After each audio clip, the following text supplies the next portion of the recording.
हर खबर पर नजर, सच, हिम्मत और जमीनी रिपोर्टिंग, देश, समाज और सत्य के लिए। एलपी न्यूज, आपकी आवाज।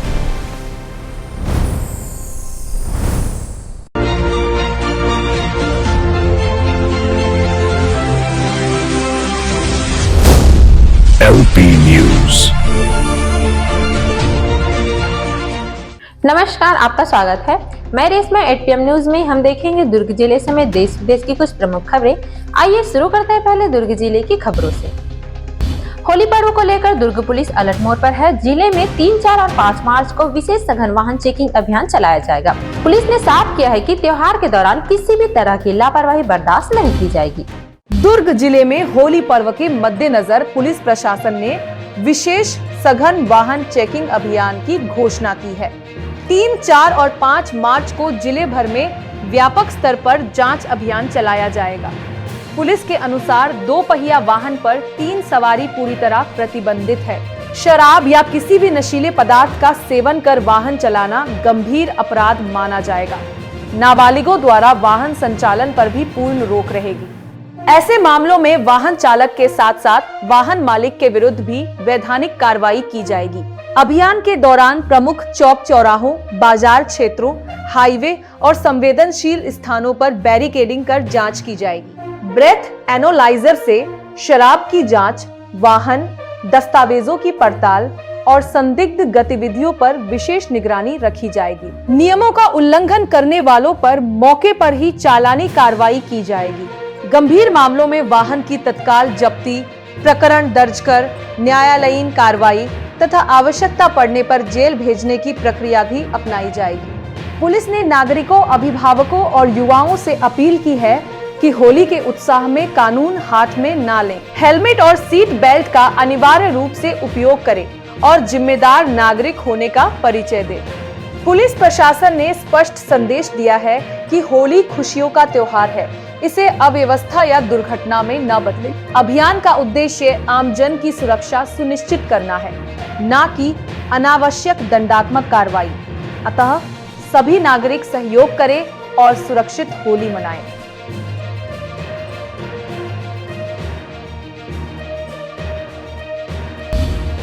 छत्तीसगढ़ और केंद्र सरकार के बजट से निराश छत्तीसगढ़ आंगनबाड़ी कार्यकर्ता सहायिका संघ के प्रदेश स्तरीय आह्वान पर चल रही 2 दिवसीय हड़ताल का शुक्रवार को समापन हो गया और सहायिकाएं सड़कों पर उतरी और केंद्र व प्रदेश सरकार के खिलाफ जमकर आक्रोश जताया।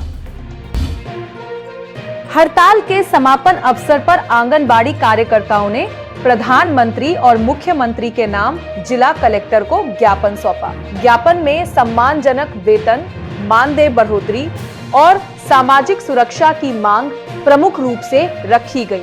कार्यकर्ताओं का कहना है कि वे वर्षों से केंद्र और प्रदेश सरकार की योजनाओं का ईमानदारी से क्रियान्वयन कर रही है। इसके बावजूद उनके योगदान को लगातार नजरअंदाज किया जा रहा है। आंगनबाड़ी कार्यकर्ताओं ने स्पष्ट किया कि वे बच्चों, महिलाओं और पोषण योजनाओं की रीढ़ हैं, लेकिन बजट में उनके लिए ठोस प्रावधान नहीं किया गया। इससे कार्यकर्ताओं में भारी असंतोष है। हमारी लंबित तो मांग है और केंद्र सरकार और राज्य सरकार दोनों के विरोध में अपने मांगों को लेके हम 2 दिवसीय हड़ताल आज जिला में कर रहे हैं। और अभी केंद्र के द्वारा बजट आया तो केंद्र में भी बजट में हमारे लिए कुछ भी नहीं था और केंद्र का काम भी इतना बढ़ गया है कि हम लोग बोझ में दब गए हैं काम का और उतना मानदेय हमको नहीं मिल पा रहा है। वैसे राज्य सरकार अभी विधानसभा चल रहा है, उसमें भी बजट हमारी पेश की पर आंगनबाड़ी कार्यकर्ताओं के लिए कुछ भी नहीं है और हर विभाग का काम हमको थोपा जा रहा है और मानदेय में कोई वृद्धि नहीं है। ना ही हम लोग के लिए किसी प्रकार का ऐसा कि प्रमोशन है या मतलब जीने लायक वेतन है या काम का जो बोझ है या ड्रेस है, हर तरीके से दबाव सरकार हमको डाल रही है।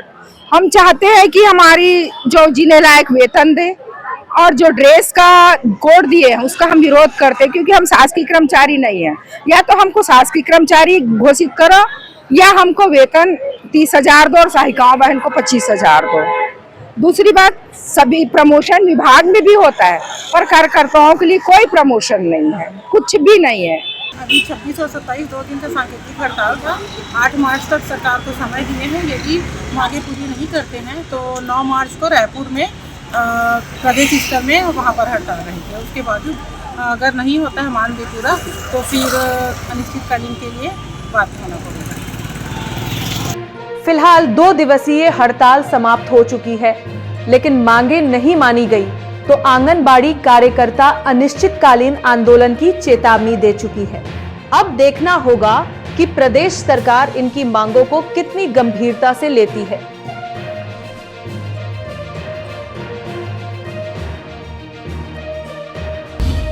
जामुल में ऑनलाइन फ्रेंचाइजी दिलाने के नाम पर महिला से 15,58,060 रुपए की ठगी का मामला सामने आया है। पुलिस ने अज्ञात मोबाइल नंबर धारकों के खिलाफ मामला दर्ज कर जांच शुरू कर दी है। भिलाई नगर के वार्ड क्रमांक 8 महाराणा प्रताप नगर शिवपुरी जामुल निवासी प्रीति निषाद ने थाना जामुल में शिकायत दर्ज कराई है। 17 दिसंबर 2025 को उनके पति के मोबाइल पर एक अज्ञात व्यक्ति का फोन आया। कॉल करने वाले ने स्वयं को ब्लिंकिट कंपनी से जुड़ा बताते हुए भिलाई 3 क्षेत्र में फ्रेंचाइजी पार्टनरशिप का प्रस्ताव दिया। इसके बाद रजिस्ट्रेशन और प्रोसेसिंग शुल्क के नाम पर अलग अलग किश्तों में रकम जमा कराई गई। 19 दिसंबर 2025 से 5 जनवरी 2026 के बीच कुल 15,58,060 रुपए विभिन्न बैंक खातों में ट्रांसफर किए गए। रकम जमा होने के बाद आरोपियों ने संपर्क बंद कर दिया। पीड़िता ने साइबर पुलिस पोर्टल पर भी शिकायत दर्ज कराई है। जामुल पुलिस ने धारा 318 4 BNS के तहत मामला पंजीबद्ध कर तकनीकी साक्ष्यों के आधार पर जांच शुरू कर दी है। पुलिस ने नागरिकों से अपील की है कि किसी भी फ्रेंचाइजी या निवेश प्रस्ताव पर विश्वास करने से पहले आधिकारिक माध्यम से सत्यापन अवश्य करें। छत्तीसगढ़ विधानसभा से आज एक खास और चर्चित तस्वीर सामने आई। 120 सरेंडर नक्सली सदन की कार्यवाही देखने पहुंचे, जिनसे 1 करोड़ का इनामी पूर्व नक्सली रूपेन और झीरम हमले से जुड़ा 25 लाख का इनामी चैतू भी शामिल है।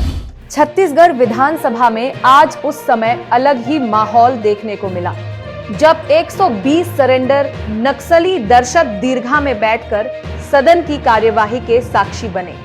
इनमें 1 करोड़ रुपए का इनामी पूर्व नक्सली रुपेश भी शामिल था। साथ ही झीरम हमले से जुड़ा 25 लाख रुपए का इनामी चैतू भी विधानसभा पहुंचा। बताया जा रहा है कि चैतू ने 3 महीने पहले जगदलपुर में आत्मसमर्पण किया था। इससे पहले गुरुवार रात सभी सरेंडर नक्सली डिप्टी सीएम विजय शर्मा के निवास पर रात्रि भोज के लिए पहुंचे थे। वहां उनके स्वागत के लिए रेड कारपेट बिछाया गया और फूलों से अभिनंदन किया गया। इसे पुनर्वास और मुख्य धारा से जोड़ने की पहल के तौर पर देखा जा रहा है।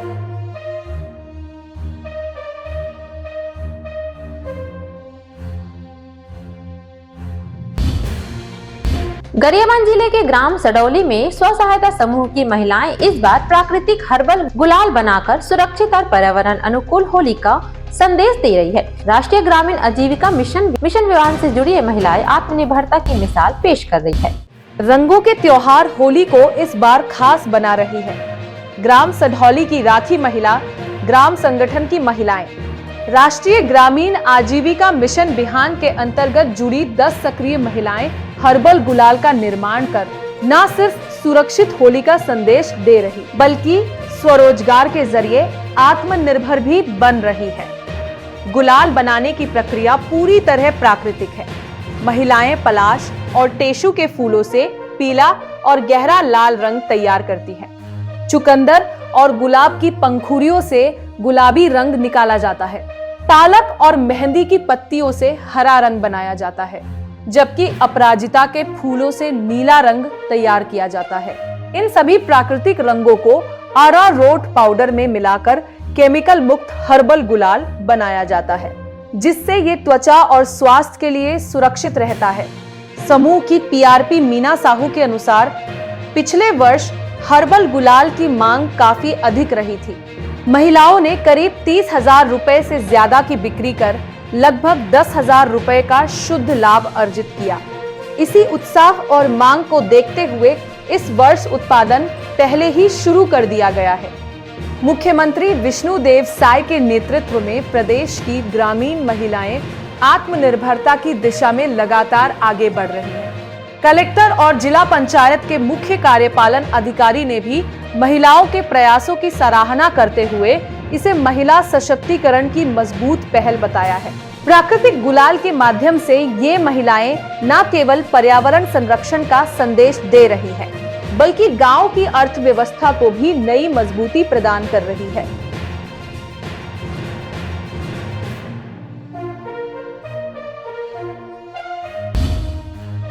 दुर्ग में 16 फरवरी की रात हुए हत्याकांड के मुख्य आरोपी मनीष देशमुख उर्फ पारू के अवैध होटल पर बुलडोजर चला। नगर निगम और पुलिस की संयुक्त टीम ने मोहन नगर क्षेत्र में कार्रवाई करते हुए शासकीय भूमि को अतिक्रमण मुक्त कराया। घटना 16 फरवरी 2026 की रात करीब 9:30 बजे मोहन नगर थाना क्षेत्र के शक्ति नगर चौक मानस भवन के पास हुई थी। शिवजी की बारात के दौरान पुरानी रंजिश को लेकर विवाद शुरू हुआ, जो मारपीट में बदल गया। आरोपियों ने क्षय कुमार गौड़ उर्फ नानू पर धारदार हथियार से हमला कर दिया। गंभीर रूप से घायल नानू को सिकोला अस्पताल ले जाया गया, जहां डॉक्टरों ने उसे मृत घोषित कर दिया। मृतक के पिता शिव कुमार गौड़ की रिपोर्ट पर मोहन नगर थाने में मामला दर्ज किया गया। पुलिस ने विशेष टीम गठित कर सीसीटीवी फुटेज और तकनीकी साक्ष्यों के आधार पर 7 आरोपियों को विभिन्न स्थानों से गिरफ्तार किया। पूछताछ में आरोपियों ने पुरानी रंजिश के चलते वारदात करना स्वीकार किया है। जांच में सामने आया कि मुख्य आरोपी मनीष देशमुख ने शक्ति नगर चौक स्थित मानस भवन के पास शासकीय भूमि पर अवैध कब्जा कर होटल बना रखा था।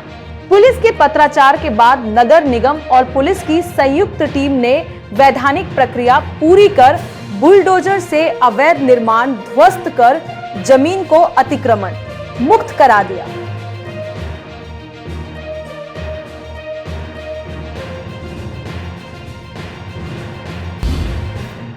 निजी अस्पताल के खिलाफ चल रहे प्रदर्शन की कवरेज के दौरान एक पत्रकार पर हमला कर दिया गया।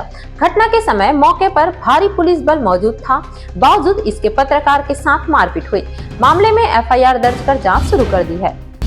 अंबिकापुर में प्रदर्शन के दौरान एक पत्रकार पर हमला किए जाने से हड़कंप मच गया। घटना उस समय हुई जब पत्रकार सुशील कुमार बखला लक्ष्मी नारायण हॉस्पिटल के बाहर चल रहे विरोध प्रदर्शन की कवरेज कर रहे थे। स्थानीय लोग रिहायशी क्षेत्र में ट्रांसफार्मर लगाए जाने का विरोध कर रहे थे। सुबह से शुरू हुआ प्रदर्शन शाम तक उग्र हो गया और दो पक्षों के बीच मारपीट की स्थिति बन गई। इसी दौरान भीड़ में शामिल कुछ युवकों ने पत्रकार पर हमला कर दिया। बीच बचाव करने पहुंचे अन्य पत्रकारों को चोटें आईं। मौके पर कोतवाली थाना प्रभारी सहित भारी पुलिस बल तैनात था। सूचना मिलते ही एसडीएम, एएसपी और सीएसपी भी मौके पर पहुंचे और स्थिति को नियंत्रित किया गया, लेकिन तब तक पत्रकार के साथ मारपीट हो चुकी थी।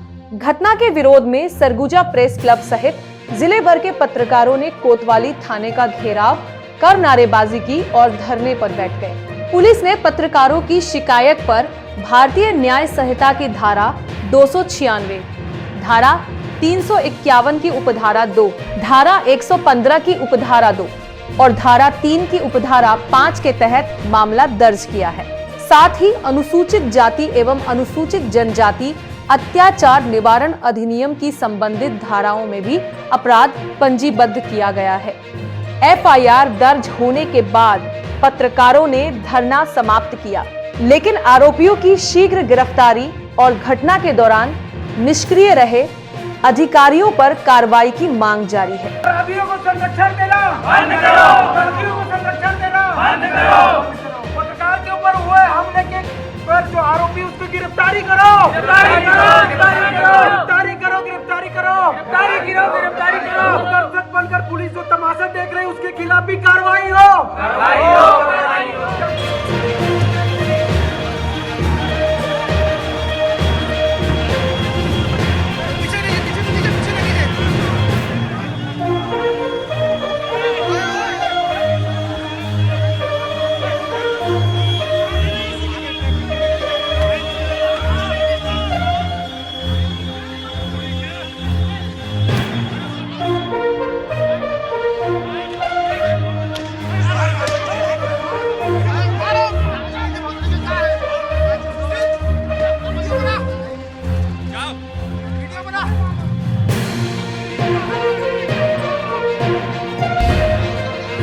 रायपुर रतनपुर नेशनल हाईवे पर तेज रफ्तार ट्रेलर और स्कॉर्पियो की आमने सामने भिड़ंत में 4 लोगों की मौत हो गई, जबकि एक व्यक्ति गंभीर रूप से घायल है। हादसा देर रात ग्राम संबलपुरी के पास हुआ। बिलासपुर में रायपुर रतनपुर नेशनल हाईवे पर ग्राम संबलपुरी स्थित यादव ढाबा के सामने देर रात भीषण सड़क हादसा हो गया। जानकारी के मुताबिक रात करीब 2 बजे ट्रेलर क्रमांक CG 11 BD 9044 सकरी रतनपुर की ओर से रायपुर जा रहा था। इसी दौरान ट्रेलर सामने से आ रही स्कॉर्पियो को जोरदार टक्कर मार दी। टक्कर इतनी जबरदस्त थी कि ट्रेलर पास में खड़े एक अन्य ट्रेलर को भी अपनी चपेट में लेते हुए पलट गया। स्कॉर्पियो पूरी तरह क्षतिग्रस्त हो गई और उसमें सवार लोग वाहन के अंदर ही फंस गए। सूचना मिलते ही सकरी पुलिस मौके पर पहुंची। घायलों और फंसे लोगों को बाहर निकालने के लिए गैस कटर का सहारा लेना पड़ा। करीब 2 घंटे की मशक्कत के बाद सभी को निकाला गया, लेकिन तब तक 4 लोगों की मौत हो चुकी थी, जबकि एक व्यक्ति गंभीर रूप से घायल है। घायल को सिम्स अस्पताल में भर्ती कराया गया है। बताया जा रहा है कि स्कॉर्पियो में 5 लोग सवार थे, जो यादव ढाबा में आयोजित पारिवारिक शादी की 25वीं सालगिरह के कार्यक्रम में शामिल होकर लौट रहे थे। कार्यक्रम स्थल से कुछ ही दूरी पर यह हादसा हो गया। पुलिस ने ट्रेलर चालक को गिरफ्तार कर लिया है और उसके खिलाफ कानूनी कार्रवाई की जा रही है। मृतकों के शव पोस्टमार्टम के लिए भेज दिए गए हैं। मामले की जांच जारी है।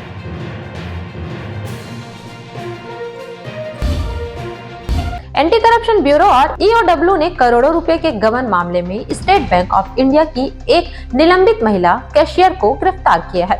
आरोपी पर करीब 2 करोड़ रुपए से अधिक की हेराफेरी का आरोप है।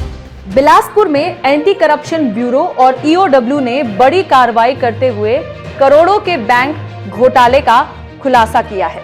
मामला स्टेट बैंक ऑफ इंडिया की बिल्हा शाखा से जुड़ा है, जहां पदस्थ निलंबित कैशियर तेजवत थीरा तम्मा को गिरफ्तार किया गया है। जांच में सामने आया है कि 19 दिसंबर 2024 से 2 जनवरी 2025 के बीच आरोपी ने कथित तौर पर बैंक रिकॉर्ड और खातों में छेड़छाड़ कर लगभग 2,06,37,600 रुपए का गबन किया। आरोप है कि उसने कुछ कर्मचारियों और अन्य लोगों के साथ मिलकर अपने पद का दुरुपयोग किया और रकम को अलग अलग खातों में ट्रांसफर कर हेरफेर की। शाखा प्रबंधक पीयूष बारा की शिकायत पर आर्थिक अपराध अन्वेषण एंटी करप्शन ब्यूरो मुख्यालय रायपुर में मामला दर्ज किया गया। 19 जनवरी 2026 को भ्रष्टाचार निवारण अधिनियम 1988 और भारतीय न्याय संहिता की संबंधित धाराओं के तहत FIR दर्ज कर जांच शुरू की गई। SCB की जांच में यह भी सामने आया कि लेन देन को छिपाने के लिए रकम को बैंक के खर्चों जैसे पेय पदार्थ, भोजन, किराया और रखरखाव के मद में दर्शाया गया। बताया जा रहा है कि आरोपी जून से निलंबित थी और उसे रीजनल बिजनेस ऑफिस जगदलपुर में अटैच किया गया था, लेकिन वह लगातार अनुपस्थित चल रही थी। गुरुवार को मुखबिर की सूचना पर SCB की टीम ने बिल्हा शाखा पहुंचकर उसे हिरासत में लिया और पूछताछ के बाद गिरफ्तार कर लिया। उसके पास से एक संदिग्ध मोबाइल फोन भी बरामद किया गया है, जिसे जांच के लिए जब्त किया गया है। अधिकारियों के अनुसार मोबाइल फोन से आर्थिक अनियमितताओं से जुड़े अहम सुराग मिलने की संभावना है। आरोपी मूल रूप से आंध्र प्रदेश के खम्मम जिले की रहने वाली बताई जा रही है। फिलहाल SCB इस पूरे मामले में अन्य संभावित सहयोगियों की भूमिका की भी जांच कर रही है। गिरफ्तार कैशियर को विशेष न्यायालय बिलासपुर में पेश कर रिमांड लेने की प्रक्रिया जारी है। अधिकारियों का कहना है कि जांच आगे बढ़ने के साथ इस मामले में और भी बड़े खुलासे हो सकते हैं। हर खबर पर नजर, सच, हिम्मत और जमीनी रिपोर्टिंग देश, समाज और सत्य के लिए। LP न्यूज, आपकी आवाज।